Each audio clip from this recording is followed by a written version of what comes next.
Assalamualaikum warahmatullahi wabarakatuh. Salam sejahtera untuk kita semua. Selamat datang Bapak Ibu, rekan-rekan semua. Terima kasih telah bergabung di kegiatan kami hari ini. Semoga Bapak Ibu semua tetap dalam kondisi sehat walafiat. Pertama-tama kami memperkenalkan diri. Kegiatan ini merupakan kegiatan diskusi dan sharing pengetahuan yang kami kemas dalam kegiatan secara online di tengah kondisi pandemi COVID-19. Kegiatan ini biasa kami beri nama Bisa Diskon, yaitu kepanjangan dari Barisan Industri Samarinda Discussion and Sharing Knowledge Online. Pada kesempatan ini, saya Emi Fibrianti selaku KTU Barisan Industri Samarinda yang akan langsung memandu kegiatan pada siang hari ini. Adapun topik perdana kami pada kesempatan ini, kami mengambil tema kearsipan dengan judul pemindahan arsip inaktif yang akan disampaikan langsung oleh narasumber kami, seorang arsiparis teladan Bapak Zainuddin Masud, atau yang biasa kita kenal dengan Bang Jai. Selanjutnya, agar bisa lebih mengenal beliau, saya akan bacakan kurikulum vitae Bapak Zainuddin Masud. Bapak Zainuddin Masud SSOS lahir di Balikpapan tanggal 2 September 1975. Jabatan saat ini sebagai arsiparis penyelia pada Barisan Industri Samarinda. Prestasi yang pernah diraih sebagai arsiparis teladan tingkat Kementerian Perindustrian selama 3 tahun berturut-turut, yaitu dimulai dari tahun 2015 sampai 2017. Selain itu, beliau pernah membawa unit kerja Barisan Industri Samarinda sebagai unit kearsipan 3 terbaik selama 2 tahun berturut-turut, yaitu pada tahun 2018 dan 2019.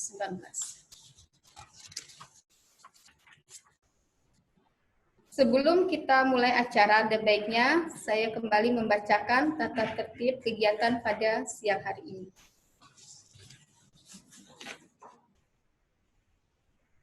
Peserta bergabung 10 menit sebelum kegiatan dimulai. Peserta memastikan tampilan video dan kondisi lingkungan sekitar yang tertangkap kamera peserta nyaman bagi peserta lain dan tidak mengganggu jalannya kegiatan. Audio peserta tetap dalam posisi mute saat sesi materi berlangsung. Peserta yang ingin menyampaikan pertanyaan pada sesi diskusi dapat menggunakan fitur raise hand atau melalui chat terlebih dahulu. Kegiatan Bisa Diskon akan dipandu oleh moderator, dan moderator berhak menentukan pertanyaan yang akan dijawab atau didiskusikan. Baiklah Bapak Ibu, selanjutnya saya persilahkan kepada narasumber kita untuk menyampaikan materi. Kami beri waktu kurang lebih 10 menit. Kepada Bapak Zainuddin, kami persilahkan. Terima kasih Bu Eni. Assalamualaikum warahmatullahi wabarakatuh. Selamat siang. Salam sejahtera bagi kita semua. Semoga hari ini kita dalam keadaan sehat walafiat. Amin ya rabbal alamin. Saya arsiparis dari Barisan Industri Samarinda. Hari ini akan mengadakan sharing tentang kearsipan secara online. Adapun materi yang akan saya sampaikan adalah prosedur pemindahan arsip inaktif dari unit pengolah ke unit kearsipan. Jadi di sini saya menekankan unit pengolah. Nah, ini adalah ruang lingkup pengolahan arsip dinamis. Jadi ada 4 tahapan dalam pengolahan arsip dinamis. Yang pertama adalah penciptaan arsip.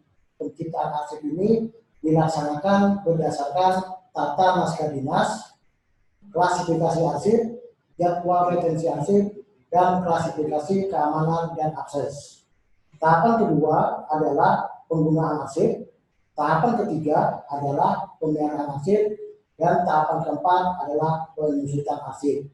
Penyusutan arsip ini adalah pengurangan jumlah arsip dengan cara memindahkan arsip inaktif dari unit pengolah ke unit kearsipan, memusnahkan arsip yang tidak bernilai guna berdasarkan peraturan perundang-undangan yang berlaku, dan menyerahkan arsip statis ke Lembaga Kearsipan Arsip Nasional Republik Indonesia atau yang disebut dengan ANRI.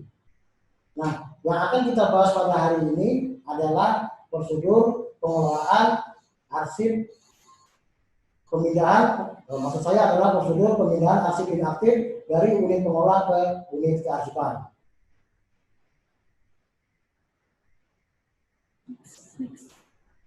Nah, ini adalah prosedur pemindahan arsip inaktif. Jadi yang pertama dilakukan adalah penyelesaian arsip. Nah, penyelesaian arsip ini dilakukan oleh unit pengolah yang akan menyusutkan arsip inaktifnya. Nah, unit pengolah itu adalah bagian-bagian atau seksi-seksi yang ada di unit kerja. Nah, unit pengolah adalah pencipta arsip.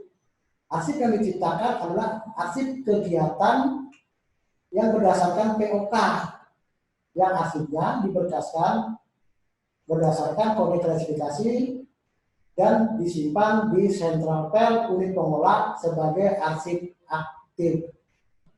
Nah, untuk mengetahui apakah arsip ini aktif atau inaktif, maka dapat melihat JRA. JRA itu adalah jadwal retensi arsip. Itu adalah untuk kita mengetahui apakah arsip itu musnah, dinilai kembali, atau arsip itu menjadi permanen.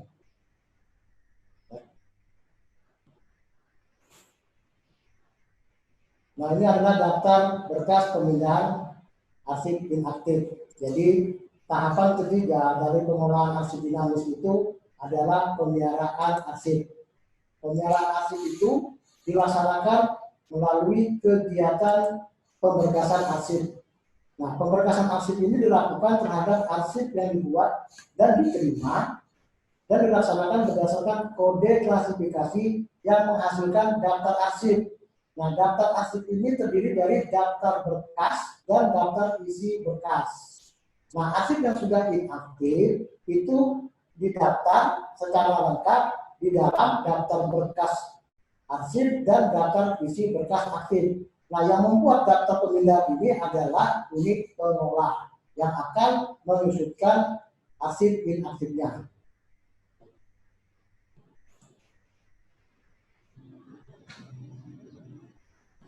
Yang ketiga adalah melakukan penataan arsip inaktif. Jadi penataan arsip inaktif ini dilaksanakan berdasarkan asas aturan asli dan asas asal usul. Jadi yang dimaksud dengan asas aturan asli itu, setelah arsip inaktifnya dipindahkan ke unit kearsipan, maka sistem pemberkasannya itu harus sama dengan sistem pemberkasan sewaktu arsip itu masih aktif. Sistem pemberkasan itu ada 4. Yang pertama adalah sistem subjek yang dilaksanakan berdasarkan masalah. Yang kedua adalah sistem pemberkasan numerik yang dilaksanakan berdasarkan nomor. Yang ketiga adalah sistem pemberkasan alfabet yang dilaksanakan berdasarkan abjad, dan yang keempat adalah sistem pemberkasan geografi yang dilaksanakan berdasarkan wilayah. Sedangkan asas asal usul menerangkan asal usul pencipta arsipnya.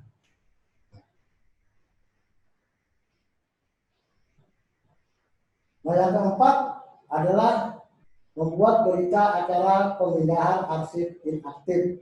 Jadi yang membuat berita acara ini adalah unit pengolah, kepala unit pengolah sebagai pihak pertama kepada kepala unit kearsipan sebagai pihak kedua. Nah, berita acara ini wajib dibuat sebagai asal usul unit pengolah sebagai unit pengolah sebagai pemindahan arsip inaktifnya.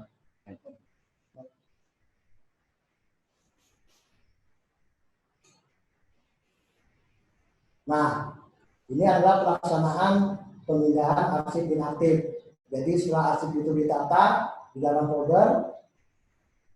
foldernya diberi label, maka arsip inaktif bisa digunakan ke ruangan record center unit kearsipan.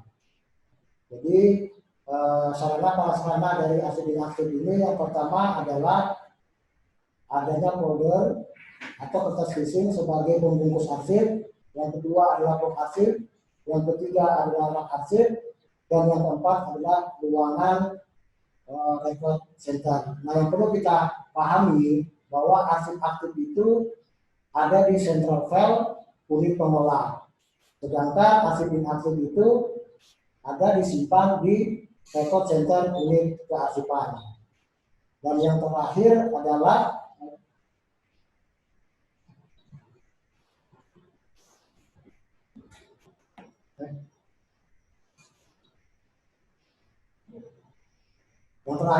membuat laporan pemindahan arsip inaktif.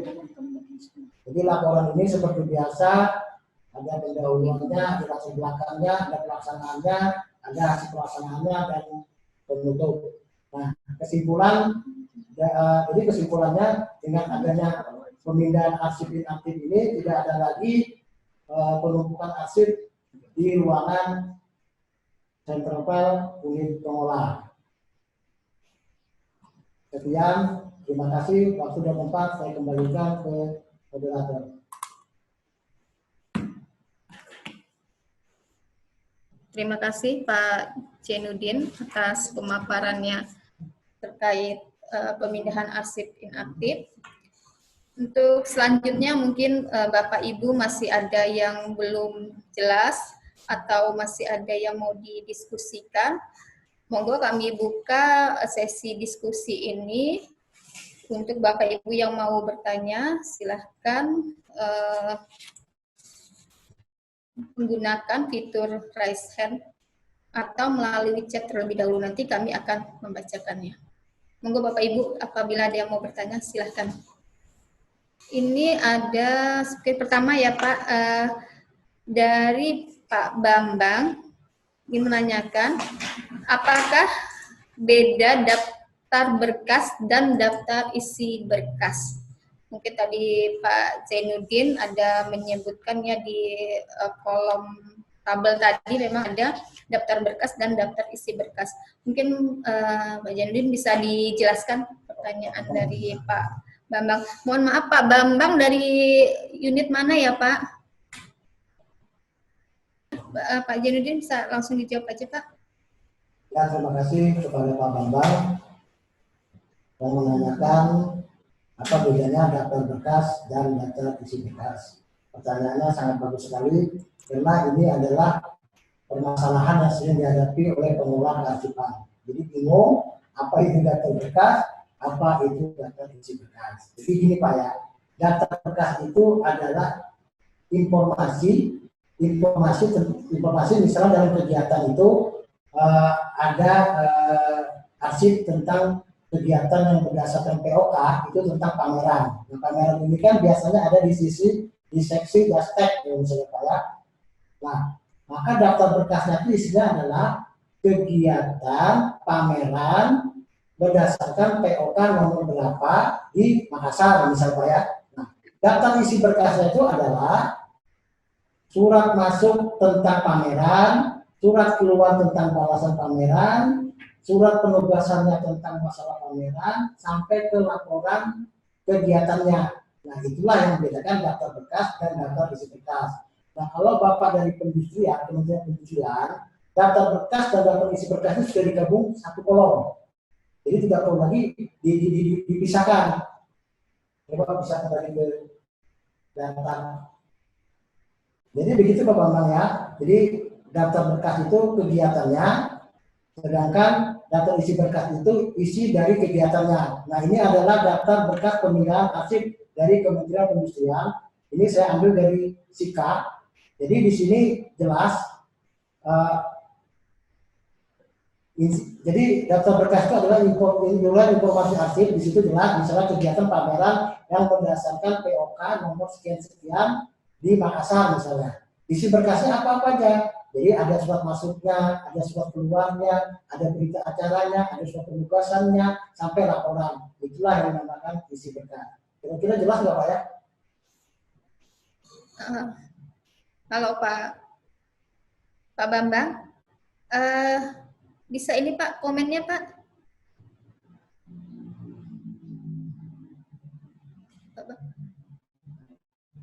Halo Pak Bambang.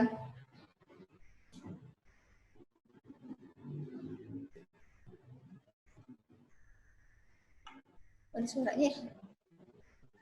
Enggak ada Pak Bambang.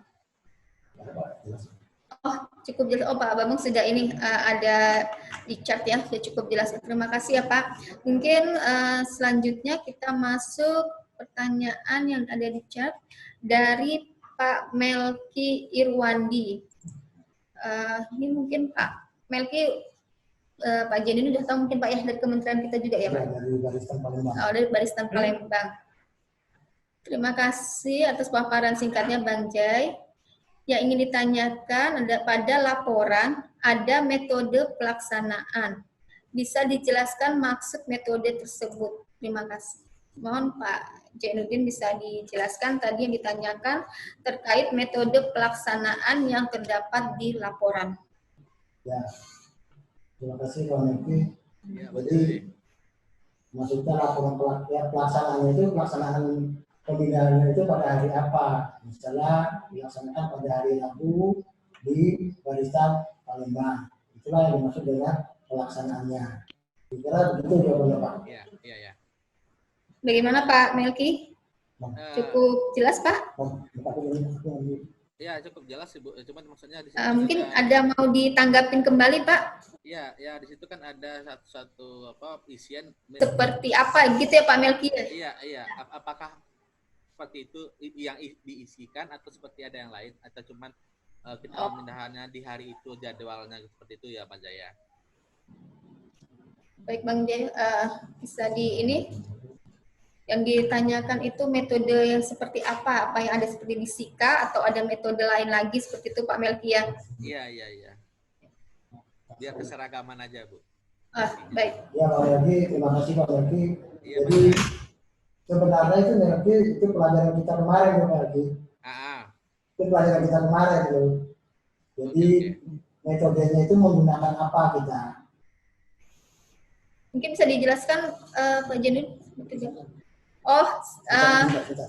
Mungkin nanti Pak Janudin akan menampilkan. Oke. Siap aja, siap. Pak Melki, ini kita skip dulu. Pak Janudin akan menyiapkan ada ini contoh metodenya. Kita akan ke pertanyaan selanjutnya dulu ya Pak ya. Nanti kita nanti kembali lagi ke Pak. Selanjutnya ini dari Pak Adrian Ramadan. Ya, ini yang ditanyakan, laporan pemindahan arsip inaktif hanya sekedar tambahan dari luar, dari alur prosedur buku pemindahan aktif ya Pak? Mungkin Pak Janudin ini Pak Adrian mau menanyakan terkait laporan pemindahan arsip inaktif itu, apakah hanya sekedar tambahan dari alur prosedur buku pemindahan arsip inaktif? Ya, terima kasih Pak Andrian. Pak Andrian, jadi kalau kemarin kita mengikuti diklat, Pak Andrian ikut kayak kemarin kita mengikuti itu dulu. Iya Pak. Nah, jadi saya juga baru tahu itu juga kemarin waktu kita diklat, jadi ditambahkan laporan menggunakan laporan pemindahan itu. Jadi kemarin itu saya mau membuatnya tidak ada laporan. Nah, kemarin waktu kita ikut bintik itu ternyata yang terakhir itu harus membuat laporan pemindahan arsip inaktif. Jadi saya nggak tahu apakah itu memang wajib atau tidak, tapi ya kita yang mengikuti aja lah, karena kemarin kita belajar juga dari instruktur dari arsip nasional kan. Kira-kira gitu Pak Andrian, kita pernah sama-sama mengikuti itu. Bagaimana Pak Adrian? Ada mau ditanggapin Pak? Silakan Pak. Mungkin kalau belum jelas bisa ditanyakan kembali. Enggak, berarti dari hasil diklat kemarin ya Pak, kan kalau nggak salah saya kalau alurnya sendiri sih berakhir sampai serah terima, sampai berita acara serah terima kan Pak pelakunya itu. Ya benar. Jadi saya juga sampai berita acara juga, makanya kemarin saya bilang untung saya ikut bintek. Kalau kemarin saya ikut bintek, saya juga nggak tahu kalau ada terakhir itu laporannya. Jadi kemarin juga sama Mas Ardian, saya juga sampai berita acara. Ternyata waktu kemarin berita itu ada yang terakhir ada laporan pemindahan arsip inaktif. Iya, iya. Berarti nanti boleh di-share deh Pak itu Pak, yang laporan format template-nya. Oh iya Pak, nanti saya kirim ya. Apa sih? Mau minta contohnya ya? Oh iya, nanti minta contohnya maksudnya Pak Ardian ya? Iya, template-nya Pak, apa formatnya. Oh, oke, nanti saya. Iya, nanti di grup aja Pak share. Siap. Oke Pak, makasih. Kembali ke Pak Andri. Terima kasih ya. Mungkin ini kembali ke pertanyaan tadi dari Pak Melki ya. Contoh metode pelaksanaannya mungkin Pak Jainuddin bisa. Jadi Pak Melki yang tadi maksudnya metode itu, metodenya itu adalah kegiatan kita menyeleksi arsip inaktif, memeriksa fiksi berkas arsip inaktif, dan membuat data arsip inaktif yang akan diusulkan berdasarkan GRA. Nah itulah metode yang dimaksudkan dari laporan ini Pak Melki. Oh, berarti semacam rincian pekerjaannya. Nah, jadi kegiatan kita melakukan apa dalam memindahkan arsip inaktif itu Pak. Oh, baik Pak Jai. Terima kasih Pak Jai. Terima kasih Pak. Ya, terima kasih Pak Jai. Ya, sama-sama. Ya, sudah ini Pak ya, Pak Melki ya, sudah jelas Pak ya? Iya, Ibu. Sudah jelas. Kita ke pertanyaan selanjutnya ya Pak. Dari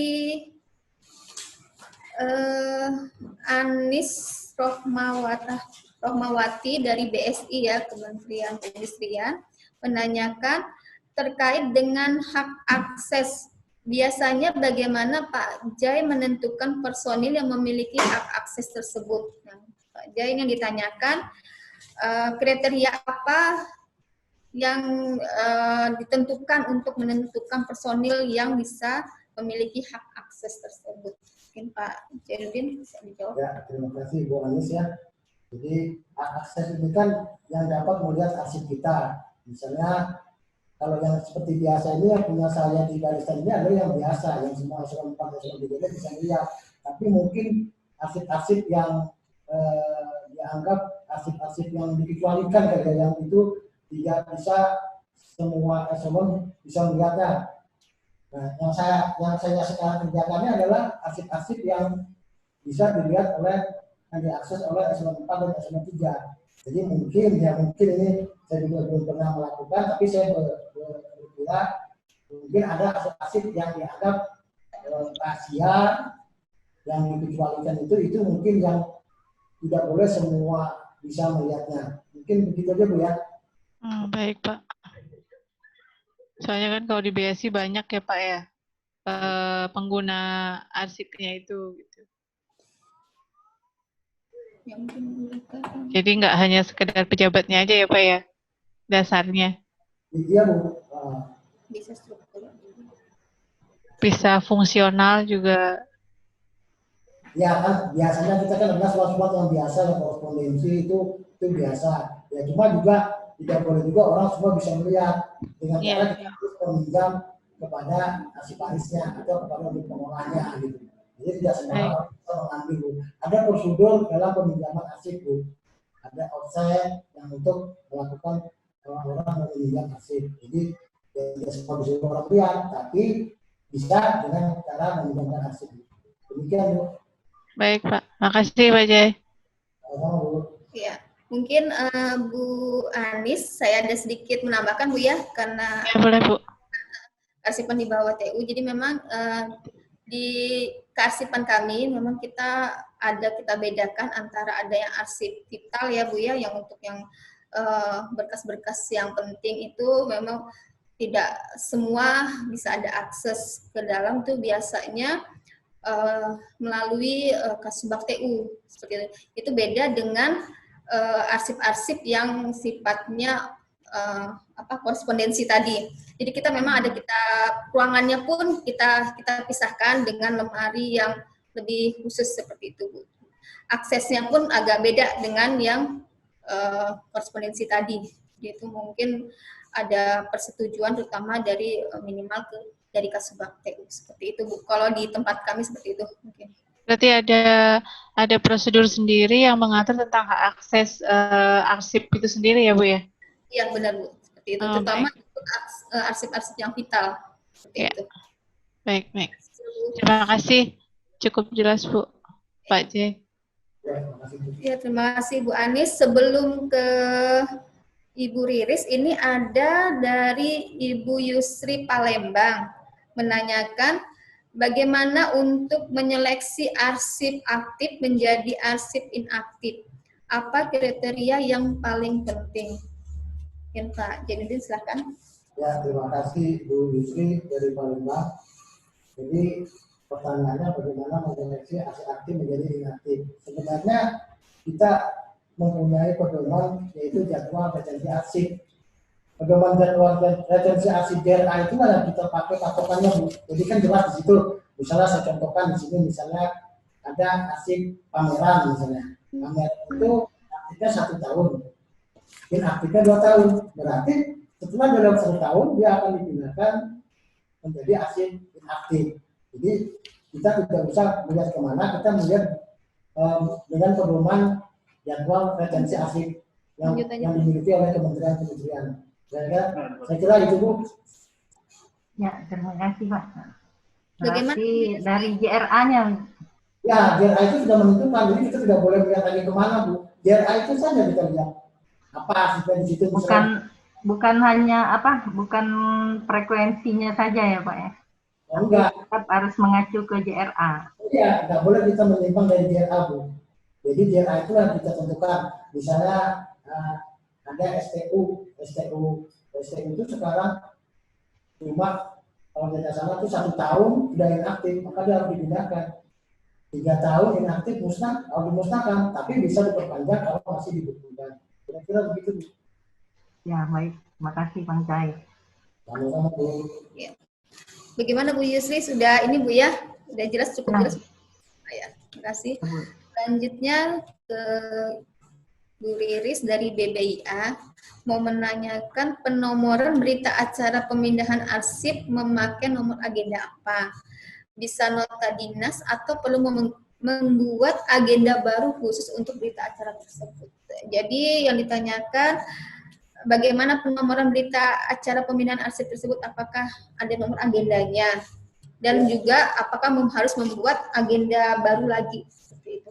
Jadi yang saya lakukan di sini adalah penomoran untuk berita acara itu mengikuti buku agenda berita acara. Kan berita acara kan di sini kan banyak Bu, ada berita acara tentang apa. Nah, pemindahan arsip inaktif ini masuk ke buku agenda agenda berita acara itu Bu. Jadi jangan dimasukkan ke nomor agenda surat masuk, agenda surat keluar maksud saya. Jadi khusus agenda berita acara itu. Saya kira gitu Bu.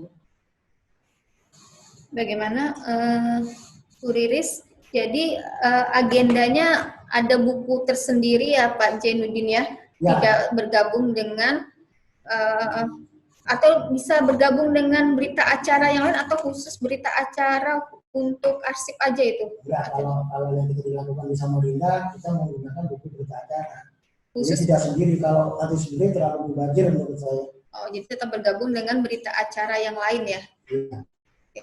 Bagaimana Bu Riris, ini penjelasan dari Pak Jainuddin, ada yang mau ditanggapin kembali? Halo Mbak Riris. Ada yang mau ditanggapin kembali Mbak? Pak Zainuddin, kalau misalnya digabung dengan berita acara dari pengadaan berarti bisa ya? Jadi gini Bu, kalau yang saya lakukan di sini Bu ya, kan melakukan pemindahan arsip itu kan nggak tiap hari Bu ya, nggak tiap bulan Bu ya. Nah, itu kan tiap tahun ada pemindahan ibaratnya. Jadi ya saya menggunakan berita acara yang ada di barisan Samarinda Bu. Jadi di dalamnya ada berita acara yang lain-lain. Ya berita acara saya masukkan di situ Bu. Karena kalau saya membuat sendiri, maka rasanya akan jadi mubazir gitu. Karena kan tidak setiap tahun ada pemindahan arsip ini Bu. Jadi saya gabung dengan buku berita acara yang lainnya Bu. Mungkin Pak Jendin bisa diberi gambaran kalau di Barisan Samarinda kira-kira dalam setahun itu berapa kali pemindahan Nah, arsipnya. jadi kita juga tidak bisa melihat tuh berapa tahun karena kita berdasarkan GRA. Jadi GRA itu yang menentukan apakah arsip ini dipindahkan atau tidak. Gitu. Jadi kalau arsip ini misalnya di GRA itu sudah bisa dipindahkan, tapi kalau masih diperlukan sama unit pengelola, tidak masalah untuk tidak dipindahkan karena dia masih diperlukan. Nah, nanti sudah tidak diperlukan baru bisa dilakukan pemindahan arsip. Seperti itu, Bu. Ada perpanjangan lagi. Gitu. Ya, terima kasih ya Pak, sudah jelas. Ya, sama-sama Bu. Ya, ini apakah ada yang mau bertanya lagi Bapak Ibu? Kalau dari chat ini sih sudah tidak ada pertanyaan. Mungkin kalau masih mau ada yang mau didiskusikan, monggo kita masih buka. Kalau tidak ada yang mau didiskusikan kembali, mungkin kita udah ini ya, kita akhiri kegiatan bisa diskon pada siang hari ini. Sekali lagi kepada teman-teman, saya pribadi dan teman-teman di Baris Samarinda mengucapkan terima kasih kepada bapak-bapak, ibu-ibu yang telah menyempatkan waktunya untuk mengikuti sharing kearsipan ini.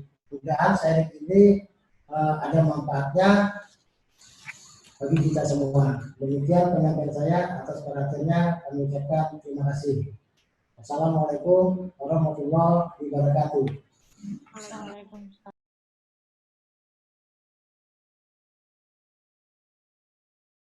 Terima kasih. Mohon maaf apabila masih terdapat kekurangan dalam penyelenggaraan siang hari ini. Assalamualaikum warahmatullahi wabarakatuh. Waalaikumsalam.